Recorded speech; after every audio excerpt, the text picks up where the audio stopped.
Thank you. Thanks so much. I love that. I want to take that home and play it every morning when I get up. That's wonderful. Hey, I want to talk to y'all today about not the supernatural, but supernatural, okay? That's two very interesting words. So let's start out with who thinks that the words supernatural apply to them?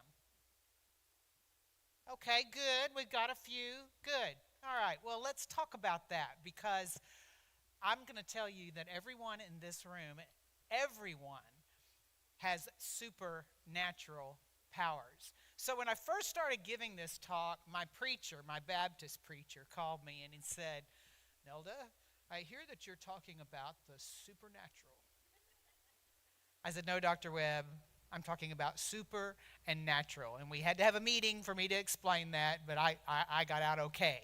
So we're talking about two words, super, superior, superb, above average, natural, innate, genuine, God-given, super and natural.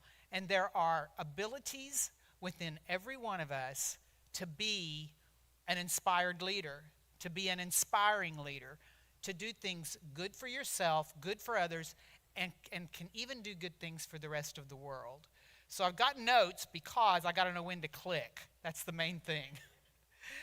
So in order to talk to you about supernatural powers, I'm going to have to kind of open my own world. And I've been encouraged by some folks around here to talk about stories about myself.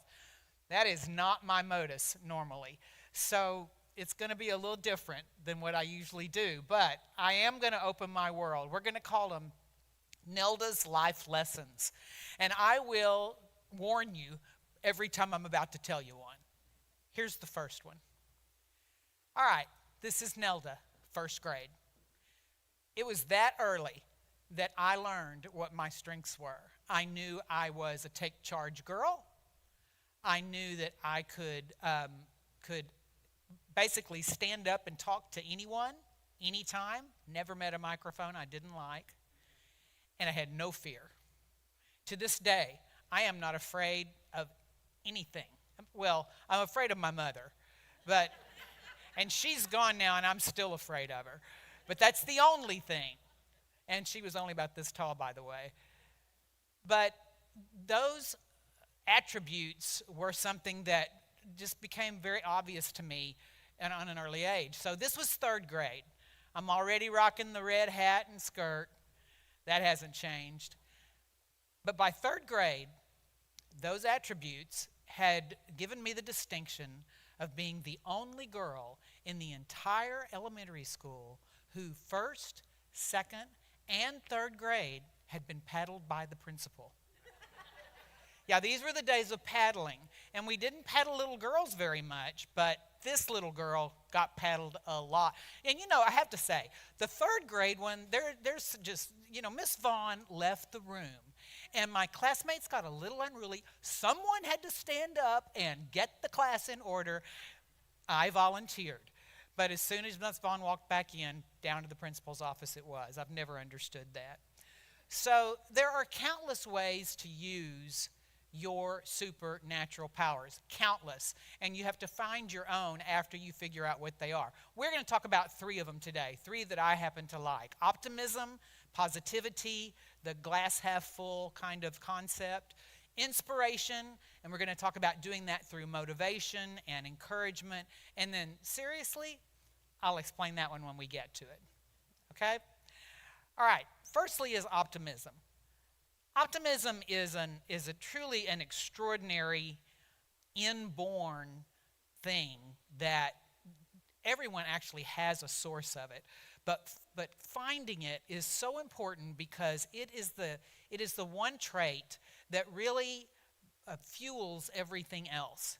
So it goes by a lot of names: beliefs, your dreams, your hope, positivity, everything that you can think of that might make you more of a happy, expectant, positive person. Because if you're not positive to begin with, you're never going to lead others to be positive as well and to do great things, no matter what their things are. So, Nelda's life lesson, my source of optimism. is my faith. I am a committed Christian. I have been for the vast majority of my life. Everything that I do is based on my faith in God, and every goal that I achieve is because I have used God, asked God, prayed to God, and believed in God to help me. This is the day the Lord has made. We will rejoice and be glad in it. That psalm is recited by me every morning, sometimes even before I open my eyes, simply because it gives me a motivation. It gives me a positive attitude. Now, I'm only human, folks. So there are days that I say, I will rejoice. Everybody has those days. But just saying the words, for me, is my source of optimism. So, two things. One, you need to find your own source, your own supernatural source of positivity. And two, things happen, guys. A lot of things happen in life.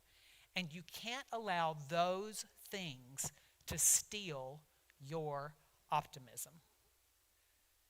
So, Nelda's life lessons, 2 of them. This is a young law student. And when I say young, you can tell she hasn't even grown cheekbones yet. I got into law school a little bit early in the 70s. There were no girls in law at that time, and certainly no girls at the law school. Baylor University had 5 women in that first class, and they were some were there to catch husbands. I was there to be a lawyer.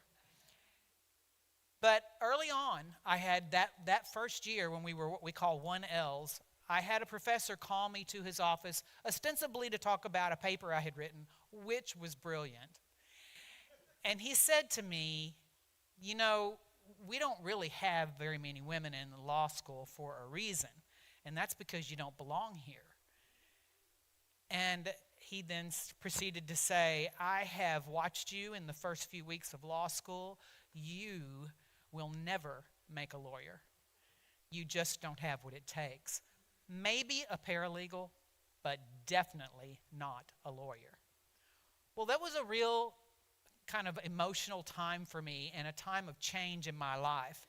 That summer after 1L, I had intended to go home. I was going home to get married to my practice husband. And y'all know what that is. And also, I was going to move back to Conroe, where I was raised, and transfer law schools, which was also a very difficult thing to do at the time. So I had a lot of challenges. Having a professor who was extremely smart, he was admired, he was a big man in the law school, tell me that I would never make a lawyer was a huge blow to me, because I had a lot of confidence. And I had wanted to be a lawyer for a long time. There were a number of people that thought I should be a lawyer. Shoot, I argued really well. But having that professor tell me that I was not lawyer material put a huge doubt in my mind. And so I went home that summer, married, began to talk about transferring my law school, and I just had doubt. Could I really have what it takes to be a lawyer? He said I didn't. And it forced me to doubt myself so badly, I actually laid out for a semester. Almost gave up on that. But again, my faith in God, my ability to really analyze myself and to not let that man steal my optimism, my positive attitude, overcame it. And I did go back to law school and finished law school in 2 years. Thank you. So, the other Nelda's life lesson is after I became a lawyer, brand new, in the courtroom for one of the first times. And this happens a lot, even now, in other ways. But that girl went to court. My opposing counsel, the courtroom was packed that day, by the way. It was a bunch of hearings, and my opposing counsel was a young man my age. The judge says, young man, happy to see new lawyers in my courtroom. Young lady, you don't belong here. Well, I'd heard that before. But he proceeds to say, you need to go home and make babies. The courtroom fell silent. I was mortified. I mean, I'm only like 25 years old. Afraid, humiliated, and of course, I wanted to cry. I did later in the bathroom, but not there in front of the judge. But you know what? What I did not do, I did not go home and make babies. I was a lawyer by then. I knew I could be a good lawyer.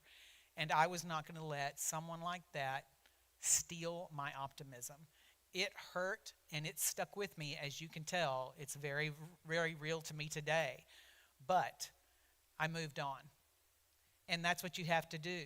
You have to not let others spoil your purpose, set you off your goals with, and steal your optimism with what they do. Stand firm and stay positive. Next item, inspiration. This is our second way of using our supernatural powers. So inspiration is, there's really two ways to help inspire people. They're through motivation and encouragement. And they're real similar, but motivation is pulling from in front, pulling people over the finish line, pulling them towards an award or a goal. And whereas, actually, it's a lot like the carrot and the stick. Y'all know if you're like riding a mule, which I know all of y'all do probably once a day, and you have a stick, you can pop that mule on the butt and he won't go any faster, no matter how much you do that. But if you tie a carrot to the front of that stick and stick it in front of him, he will run towards that carrot all day long. And it's the same with people. It's just a motivation. The carrot is whatever motivates that person. Encouragement, on the other hand, is more like pushing from behind, cheerleading, really encouraging people to where they reach their own goals, or maybe goals they didn't know that they even had. It's support for someone. So the first one is motivation. This is I have Nelda's life lesson about motivation and one about encouragement. The motivation one is this. So my first 20 years of my law practice, I had young women that came to my law firm and interned over the summer. They were almost always teenagers that were daughters of my friends. My goal was to enlighten young women that there was a whole lot more in this world that they could do. In fact, anything they wanted to do. And my thought was being exposed to a law office would give them an idea that they could be a professional of any sort. So, they took out the trash and ran errands. They didn't get to go to court or try cases. They just were exposed. So I had one summer by the name of Angela. She was 16, a friend's daughter. She's been there for a couple of weeks. She comes to my door and says, "Miss Nell, I'd like to talk to you." And I'm like, "I'm really busy, Angela. What you need, honey?" And she said, "I just want you to know, I know I've only been here 2 weeks, but I've made a decision." I'm like, okay, what's your decision? I want to be a lawyer.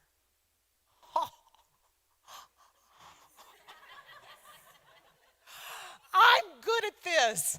I'm really good at this. Oh my gosh, I can't believe 16 years old, 2 weeks, and boom, I've made another lady lawyer. That's great.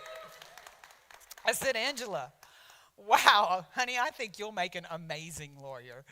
What made you decide that so quick?" And she said, "Well, I want to drive a red sports car just like you."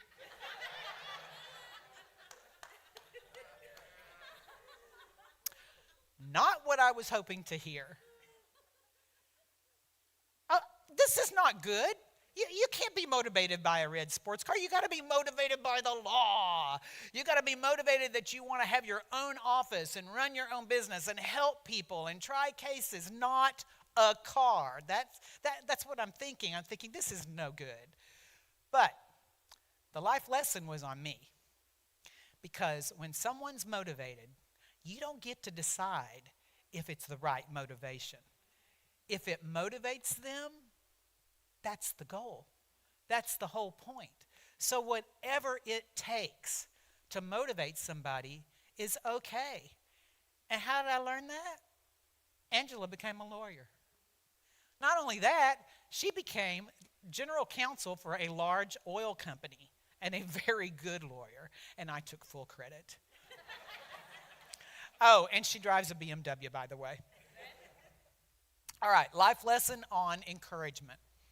So my life, as it turns out, over pretty much everything I've ever done, I've been the only woman in the room. I spend a lot of time with men. I mean, it's just the involvements that I have that's good scout. That's me and a bunch of other scouts, guys.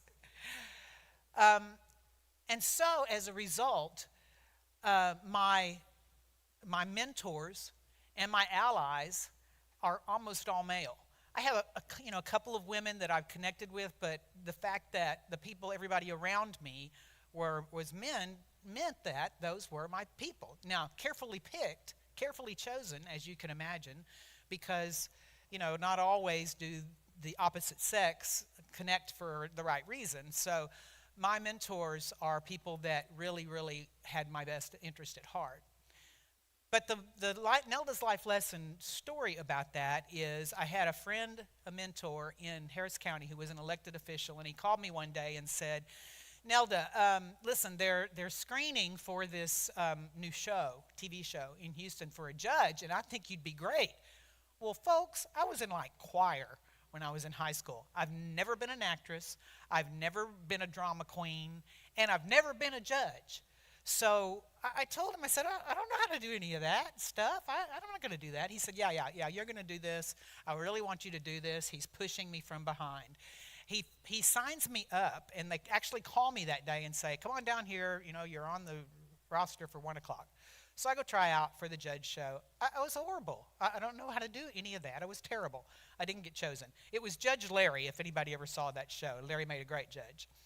So about 2 weeks later, this was Fox National that was doing this from Hollywood. I get a phone call from Fox National in Hollywood. The lady said, I'm a producer. I saw your tapes on the judge tryouts. I said, yeah. She said, you weren't very good. I said, no, I know that. I saw it myself.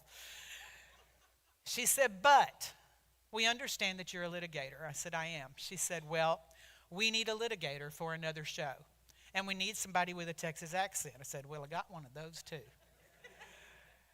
And so for the next 2 years, I spent once a month going to Hollywood and taping shows for a show called Power of Attorney that Fox had on nationwide. I'll tell you how it happened. I should give you a little idea. I want you to finish up, Ms. Blair. I will, but I have to understand this. You lied to her about her belongings being stolen, correct? Only momentarily. You lied to her about her mother taking some of her belongings, correct? I never said ever her mother ever came and took anything. And her mother doesn't have anything, does she? No, because her mother said, I will come and get it. Where is it, best friend? Some of the clothing is at Goodwill. With best friends like you, no one needs an ex-husband. Now,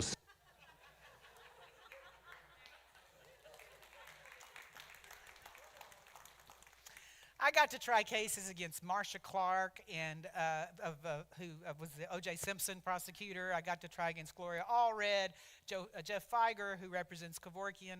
Andrew Napolitano was our judge. It was a courtroom that was truly, a cardboard courtroom, but it felt like a real one, so I was completely at ease. So then that show ran for 2 years. And then the national news organizations picked me up and used me as, because I'm a former prosecutor, they used me as a talking head, basically, your opinion about what we were talking cases. plea bargains earlier. Let's go ahead and stay on that topic. But with Martha Stewart, do you expect a plea bargain in this situation, and do you think she should take it? I don't think so. I think Martha Stewart, because of her reputation, because of her business, because of her aura out there in the world, I don't think she can afford to take a plea bargain. A plea bargain means she has to plead guilty to something.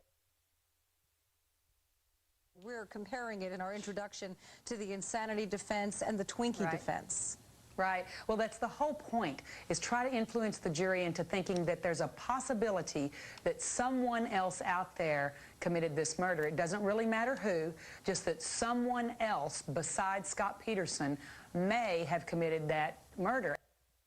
That he was indicted by a grand jury. Michael Jackson is incensed that he was indicted, and he's most likely parted with his lawyers, whether it was their decision or his, and we don't know that. But he's parted with them because he's out of control of this case. He's scared, likely he should be, and it's going nowhere. He fires his attorneys, or his attorneys leave a few days before his arraignment. It is not good to change horses in the middle of this stream. Folks, those years were the most fun of my entire 40-year legal career. I can't tell you what a great opportunity it was for me. And I never, ever would have envisioned myself doing something like that. It took that mentor pushing me, encouraging me, making me do things that I didn't even want to do that led to that. And that is what encouraging people is all about. So remember, when you are inspiring, when you are an inspired or inspiring leader, it's about motivating and encouraging. And there's a lot of different ways to do that. All right. Seriously.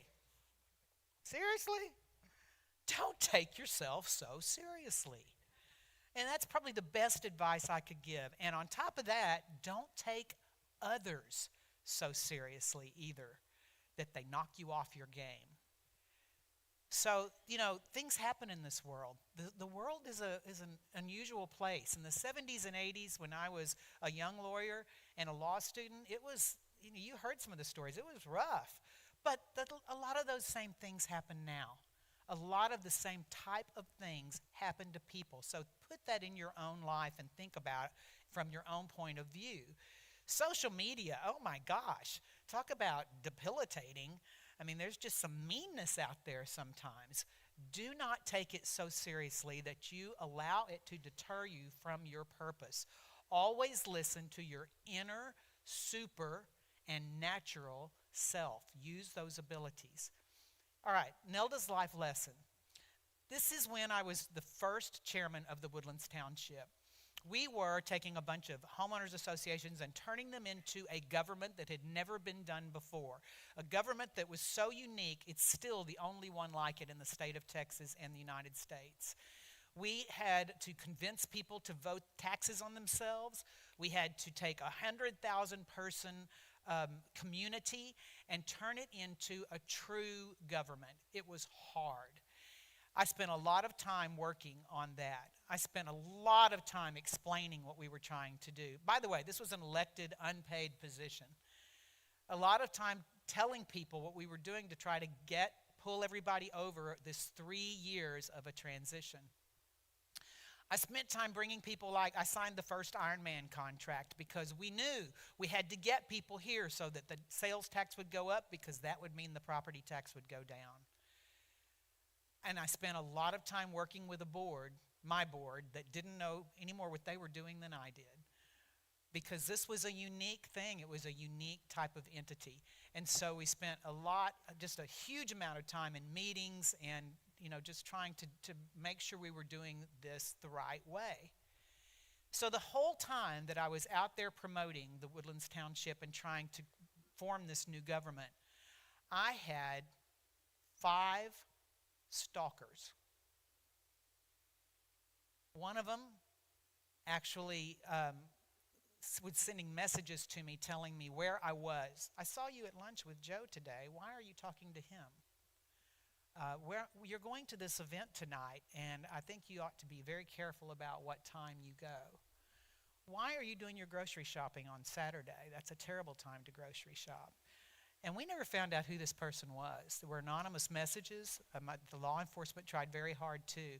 It was unnerving, but I couldn't take this guy so seriously. I mean, you have to some extent, because then another one was a deranged real mental case who decided that God had told him that the township board needed to die and the chairman was first. That would be me. That guy they found, and he ended up in a mental institution. A third guy, and as I said, there were 5 total, but a third guy sent me a voicemail, several voicemails, that said he was ex-military, he knew how to plant bombs, and one was at my house to kill my family. And the other, he was going to plant under that red sports car that you saw, because he knew exactly what I drove. That gentleman was arrested for terroristic threat. How do you not let someone like those people knock you off your game? How do you not take them so seriously? Well, you enlist help. That's what you do. You bring in law enforcement. Law enforcement was wonderful. I had to bring in private security during the last guy with the guy that wanted to plant the bombs, because I had to have someone with me wherever we went. We didn't know what he was going to do next. But in the meantime, as I have, mental health professionals and law enforcement professionals and security, and then everybody trying to make sure that we're catching these people so that we can, get rid of them, I still had this job to do. And I still had a law firm to run as well, by the way. But not letting those people cause me to take myself too seriously or take them so seriously. They could be dealt with.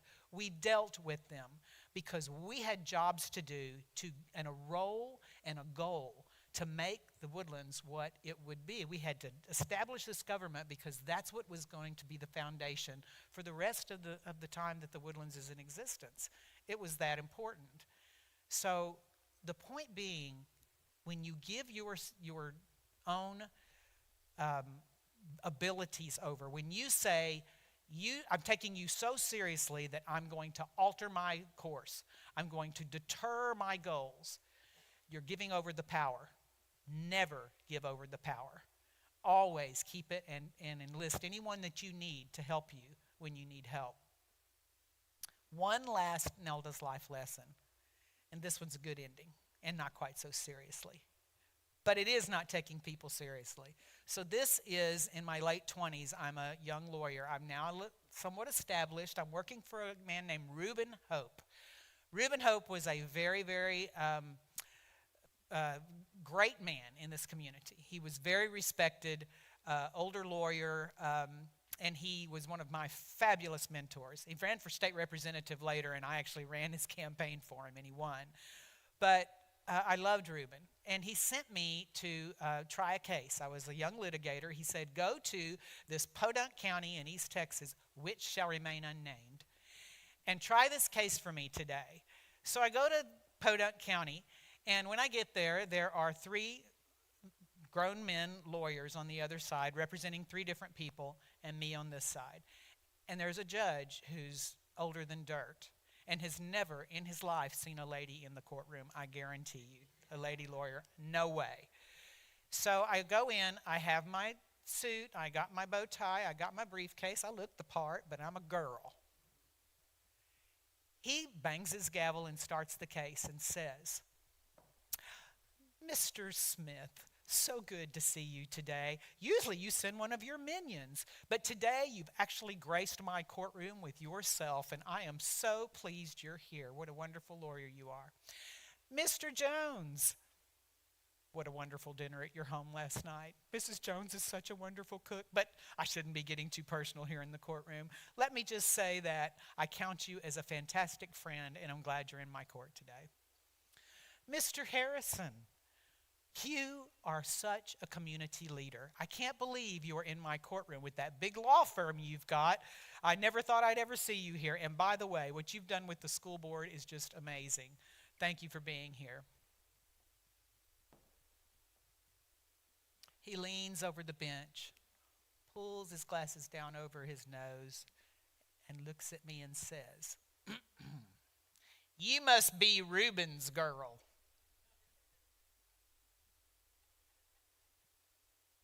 Well, I was a lawyer by now. I'd already made myself, pretty confident. But I could have filed a Judicial Conduct Commission complaint. I could have filed an EEOC. I could have left the courtroom and said, you are not going to talk to me that way, and I'm not going to stand here until you apologize.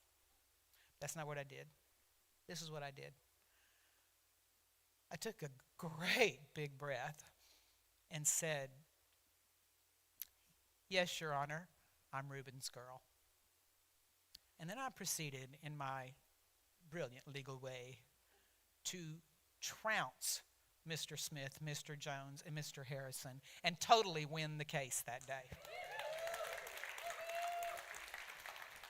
That is not letting those people that you take so seriously alter your goals.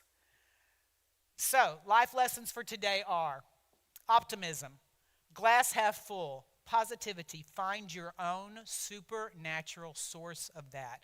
Seek it, find it. Inspiration, whether it's pushing someone by encouraging them or pulling them, by motivating or using a carrot. Inspire people. And by the way, as you become better and better leaders, always look for ways to be inspired yourself, because you can always improve. And seriously, don't ever take them so seriously, or yourself so seriously, that they knock you off your game and you hand over the power. Now, who thinks they have supernatural powers? All right. Great. Thank you.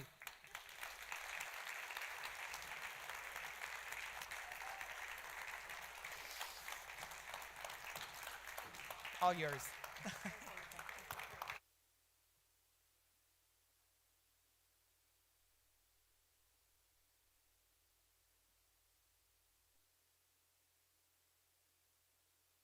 Nelda, thank you so much for sharing your supernatural powers with us. We are so honored and so humbled by you. Thank you for sharing your story. I have an inkling that she was talking about Andy and I, who were asking her to get deeper into her personal stories to share with you all today. And we are honored and blessed, and thank you so much for doing that and for being here and for continuing to serve this beautiful community. So thank you.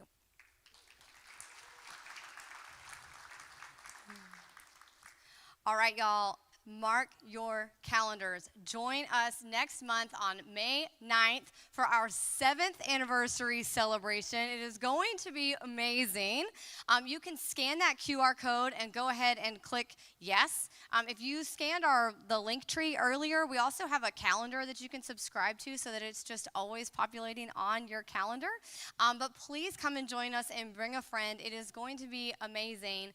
And I am just beside myself with excitement and really just honored that my amazing husband is going to stand up and share his story with you. So please come and support him and love on him and just celebrate Inspired Leaders for 7 years and come and enjoy this beautiful community. So thank you so much for being here. Have a wonderful weekend, and I'll see you guys all next month.